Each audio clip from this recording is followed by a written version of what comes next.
They thought they knew me. The quiet girl who served coffee at the diner on Route 47, the one who kept her head down, never spoke about her past, never caused trouble. When my ex-husband walked into that restaurant with his new wife, flashing his promotion and his perfect life, everyone watched me crumble. They saw me lose my job, my apartment, everything I'd built in this small Montana town in a single day. What they didn't know was that I had spent 8 years as Captain Vivian Cross, leading special operations in the mountains of Afghanistan. They didn't know that the trembling in my hands wasn't from fear. It was from holding back the storm inside me. But sometimes, the universe has a way of revealing who we really are when we least expect it. The morning started like any other at Miller's Diner. I was wiping down tables when the bell above the door chimed. I looked up and my blood turned to ice. Marcus, my ex-husband, walking through that door like he owned the place, his arm wrapped around a blonde woman I'd never seen before. Well, Marcus said, his voice carrying that same arrogant tone. If it isn't my dear ex-wife. Still playing waitress, I see. The entire diner went silent. Everyone in this small town knew about my divorce, but they'd never seen Marcus in person. Now here he was, in his crisp Air Force uniform, looking every inch the successful officer. Marcus, I managed. What are you doing here? He laughed. That cold, calculating laugh I remembered. Thought I'd show Rebecca here where I used to live. She wanted to see the little town where I met my first wife. The woman beside him looked me up and down with obvious disdain. Her gaze lingered on my stained apron, my worn sneakers, my hands rough from years of work. So this is her? Rebecca said. The one who couldn't handle being a military wife? My chest tightened. Couldn't handle it? I'd served longer than Marcus ever had. But standing there in that diner, I felt every eye judging me. Actually, Marcus said, pulling out his phone, I have news to share. He turned to face the other customers. I just got promoted to lieutenant colonel. And Rebecca here? She's going to be my new wife. The announcement hit me like a physical blow. A promotion that should have been mine if I hadn't had to leave the service. Congratulations, I whispered. But Marcus wasn't done. You know, folks, my ex-wife here used to tell everyone she was this big military hero. Special ops, she'd claim. But between you and me, he leaned in conspiratorially. She was just a desk clerk who couldn't cut it when things got real. The lie hung in the air like poison. I felt the walls closing in, felt every pair of eyes on me, believing his version of the truth. That's not... I started, but Marcus cut me off. Face it, Viv. You're exactly where you belong, serving coffee to real people who matter. Something inside me shattered. I untied my apron and set it on the table. Without a word, I walked past Marcus, past his perfect fiancée, past the staring faces of people I'd called neighbors for 3 years. By evening, word had spread through the entire town. The story grew with each telling, becoming more elaborate, more damning. The eviction notice was slipped under my door at 6 p.m. Sorry, Vivian, my landlord said when I called. I can't have liars living in my properties. My phone buzzed with a text from my manager. Don't bother coming in tomorrow. Or ever. 2 hours. Marcus had destroyed everything I'd built in 3 years. 3 days later, I was living out of my car, parked behind an abandoned gas station. I'd spent my last $20 on gas and instant coffee when my phone rang. Captain Cross? The voice was crisp, official, military. This is Vivian, I said carefully. Ma'am, this is Colonel Morrison, Pentagon Special Operations Command. We have a situation. My blood went cold. Special Ops didn't call unless something had gone very wrong. What kind of situation, sir? We have 4 college students trapped in the Cascade Mountains. Senator Kellerman's daughter and 3 friends. Local rescue teams have been searching for 4 days with no success. Weather's closing in, and we need someone with your expertise. I understood immediately. Senator Kellerman was head of the Senate Armed Services Committee. Sir, I'm no longer in the service. Captain, you led more successful mountain rescue operations in Afghanistan than anyone we have. You know terrain like this better than anyone available. And frankly, you're the only one with both the skills and security clearance we need. I looked around my car, my temporary home, and thought about Marcus's words, about the life I'd lost. When do you need me? Transport leaves from Malmstrom Air Base in 2 hours. The helicopter ride to Washington State gave me time to study the mission files. 4 college students had attempted to summit Mount Challenger. Their last communication was 3 days ago. during a weather shift that brought early snow and sub-zero temperatures. The terrain was brutal. Vertical rock faces, hidden crevasses, avalanche zones. It was exactly the kind of environment I'd trained for. But as I studied the maps, I realized this wasn't just a rescue mission. The weather window was closing fast. If we didn't find them in 12 hours, we'd be recovering bodies. Captain Cross? A young Marine held a communication headset. I put it on. Morrison here. Captain, I need to brief you on something. We've already lost 2 rescue teams to this mountain. Local search and rescue pulled back yesterday after an avalanche nearly killed 4 of their people. Sir, are you telling me we're going in alone? I'm telling you that you're going in with volunteers. People who understand this. Might be a one-way trip. I closed my eyes, feeling the familiar weight of command. This was why they'd called me. Understood, sir. What's the team composition? 6 special forces, all mountain qualified. They're good people, Captain. They'll follow you anywhere. We inserted at dawn, fast roping into a clearing barely large enough for the helicopter. The wind carried the scent of snow and the promise of the approaching storm. My team was everything Morrison had promised. Sergeant Rodriguez, our medic. Corporal Kim, explosives and rappelling. Specialist Jackson, communications. Corporal Thompson, and Private Williams. And me, the washed-up ex-captain leading them into terrain that had already claimed 2 rescue teams. Sir, movement to the northwest, Rodriguez called out. I pulled out binoculars and scanned the area. There, a flash of orange fabric against gray rock. That's them. The route was going to be brutal. 2 avalanche zones, a 100-foot cliff face rappel, all before the storm hit. All right, people, I said. We've got 6 hours before this mountain tries to kill us. Let's make them count. The climb was everything I'd expected and worse. Loose rock, treacherous ice, crumbling anchor points. But as we climbed, something strange happened. My body remembered things my mind had tried to forget. The rhythm of the ascent, reading the mountain's moods through wind and clouds. I was becoming myself again. Not the broken woman serving coffee, but Captain Vivian Cross, the soldier who'd earned her reputation by going places other people couldn't go. When we reached the trapped students, all 4 were alive, but 2 were hypothermic, and 1 had a compound fracture. They'd been surviving on melted snow and energy bars for 4 days.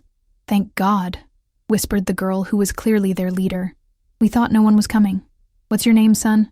I asked the injured boy. David? He managed through chattering teeth. David Morrison. I froze. Morrison? Any relation to Colonel James Morrison? His eyes widened. That's my dad. Is he why you're here?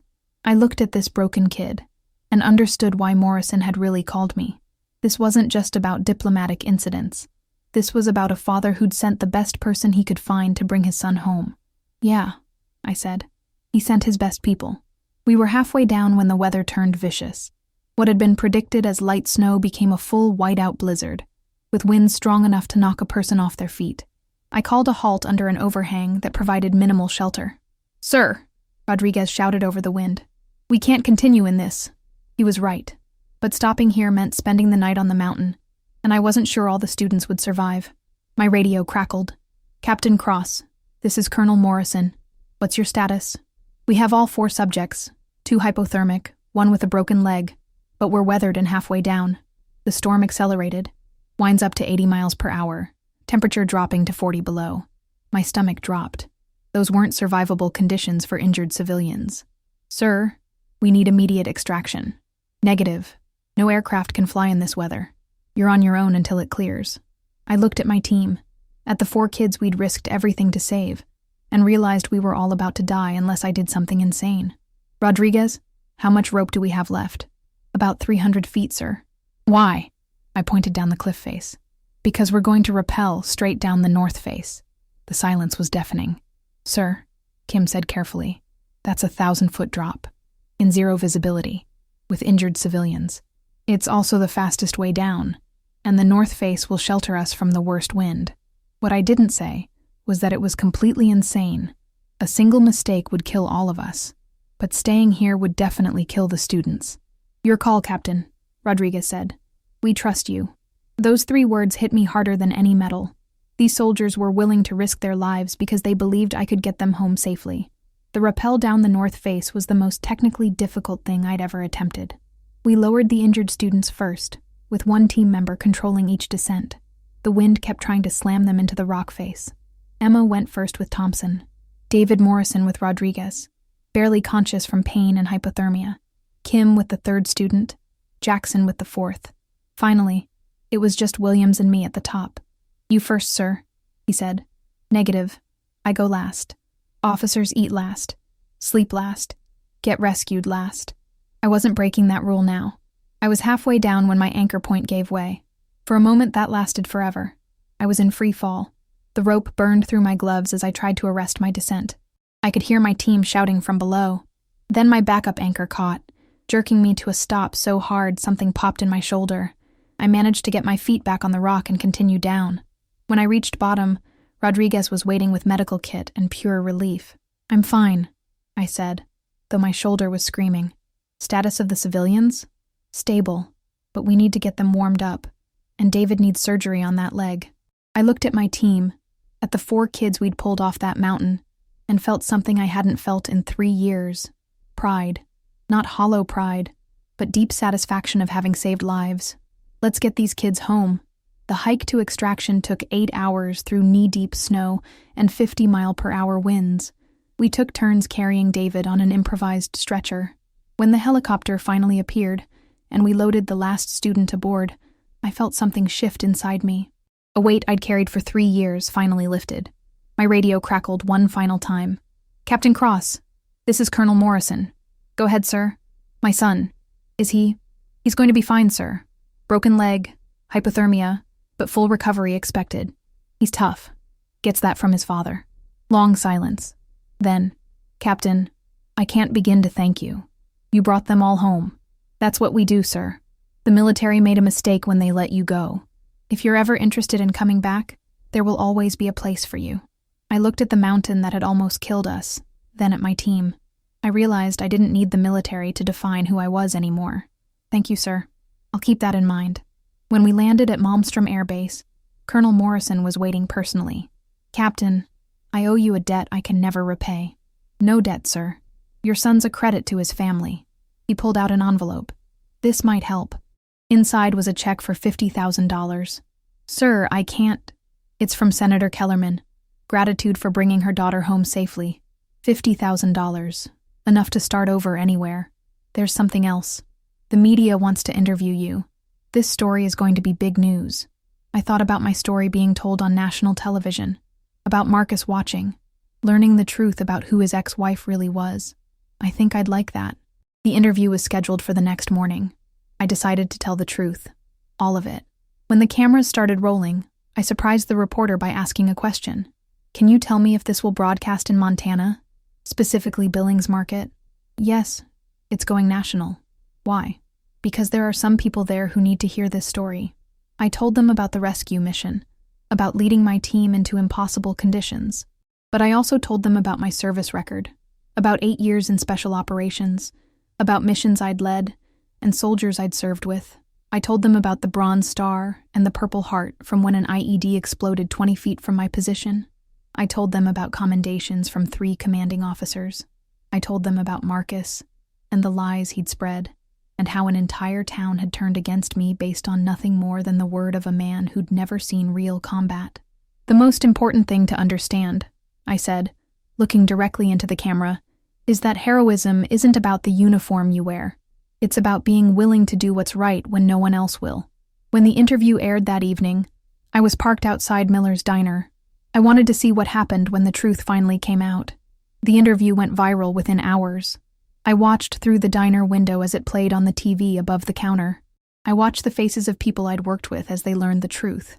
Mrs. Patterson covered her mouth when they showed footage of my medal ceremony. Tom Miller shook his head in disbelief. And there, sitting at the counter with his perfect wife, was Marcus. I could see the exact moment when he realized his lie was falling apart. His face went white, then red, then white again. Rebecca was staring at the screen with her mouth open. The reporter was showing photos now, pictures of me in combat gear, leading training exercises, standing with my unit. The woman on screen looked nothing like the defeated waitress Marcus had humiliated. Captain Cross was one of the most decorated officers in her unit, the reporter said. Her commanding officers describe her as fearless, brilliant, and completely dedicated. In 8 years of service, she never lost a single soldier under her command. That's when I decided it was time to go inside. The bell chimed as I entered Miller's diner for the first time since Marcus had destroyed my life. Every conversation stopped. Every eye turned to look at me. But this time, the silence felt different. This wasn't judgmental quiet. This was stunned silence of people realizing they'd been completely wrong. I walked to the counter and took a seat directly next to Marcus. "Evening, folks. Beautiful night, isn't it?" Marcus was staring at me like he'd seen a ghost. Rebecca had gone pale and was clutching her purse. "Vivian," Marcus stammered. We didn't know you were—" "What? You didn't know I was exactly who I said I was? That's funny, Marcus, because you were there when they pinned that bronze star on my chest." The diner was so quiet I could hear the refrigerator humming. "But that was different," Marcus said weakly. "Before what? Before you decided to lie about my service record? Before you told an entire town that I was a fraud?" I turned to address the room. "For 3 years I've lived in this town quietly. I never talked about my service because I thought it was behind me. I was trying to build a new life. A civilian life." I looked back at Marcus. "But you couldn't let me have that, could you? You had to tear me down to build yourself up." "Vivian, please," he said, desperation in his voice. "I never meant for things to go this far." "Yes, you did. You meant for me to be humiliated. You meant for me to lose everything." I pulled out a newspaper, the Great Falls Tribune, with my picture on the front page under the headline, "Montana Veteran Saves Senator's Daughter." The problem with lies is that the truth has a way of coming out eventually. Mrs. Patterson was the first to stand up. She walked over and pulled me into a hug. "I'm so sorry. We should have known. We should have believed you." One by one, other people stood up. Tom Miller came out from behind the counter. "Vivian, I owe you an apology. Your job is waiting if you want it, with a raise." But I was watching Marcus, watching his perfect world crumble. Rebecca had stood up and was backing away from him. "Marcus," she said, her voice cold, "you told me she was a liar. You told me she made up stories about being in the military. I can explain. You can explain how you slandered a decorated war veteran? How you destroyed an innocent woman's life because you felt threatened?" She pulled off the engagement ring and dropped it on the counter next to my newspaper. "Don't contact me again." Then she looked at me. "Ma'am, I'm sorry for what I said earlier. I didn't know who you really were. None of you did. But that's partly my fault. I spent so long trying to hide from who I was that I forgot why I should be proud of it." Rebecca nodded and walked out, leaving Marcus sitting alone with his lies exposed and his perfect life in ruins. 6 months later, I never did take my old job back at the diner. Instead, I used Senator Kellerman's reward money to start Cross Mountain Rescue, a specialized search and rescue operation for high-altitude, high-risk situations. Word spread quickly about the company started by the woman who'd saved the senator's daughter. We've pulled hikers off glaciers, located missing climbers in blizzards, and saved lives that other teams couldn't reach. I hired Rodriguez first. He'd left the military right after our mission. Kim and Jackson followed, then Thompson and Williams. We're all civilians now, but we still work like the team we became on that mountain. The business is thriving, but more than that, I'm thriving. For the first time since leaving the military, I wake up every morning knowing exactly who I am and what I'm capable of. Marcus? I heard he was transferred to a desk job in North Dakota after the story broke. His promotion was quietly rescinded, and he's facing a conduct review that could end his career. But I don't think about Marcus much anymore. I'm too busy building the life I actually want. Last week, we got a call about missing hikers in Glacier National Park. As we loaded gear into the helicopter, Rodriguez looked over and smiled. "Just like old times, Captain. Better than old times," I replied. "This time, we're doing it by choice." As we lifted off into the Montana sky, heading toward another mountain, another rescue, I realized that the most important revelations aren't about who people think you are. They're about who you choose to become when everything else falls away. They thought they knew me. The quiet woman who served coffee and kept her head down. They thought I was broken, defeated, a fraud living a lie. They were wrong about everything except one thing. I was living a lie. But it wasn't the lie Marcus told about me. It was the lie I told myself. that I was anything less than exactly who I'd always been. My name is Vivian Cross. I'm a veteran, a business owner, and a woman who learned that sometimes you have to lose everything to remember what you're really worth. And that's the final revelation that changed everything. You know, sharing this story with you, it means everything to me. Because for years, I believed the lies others told about who I was. I almost let them define my worth. But here's the thing. Almost nobody hits that subscribe button. And I get it. We're all busy. We're all scrolling to the next thing. But that little red button, it's the only help I need from you, and it's completely free. When you subscribe, you're telling me that stories like mine matter, that people who've been knocked down and counted out deserve to have their voices heard.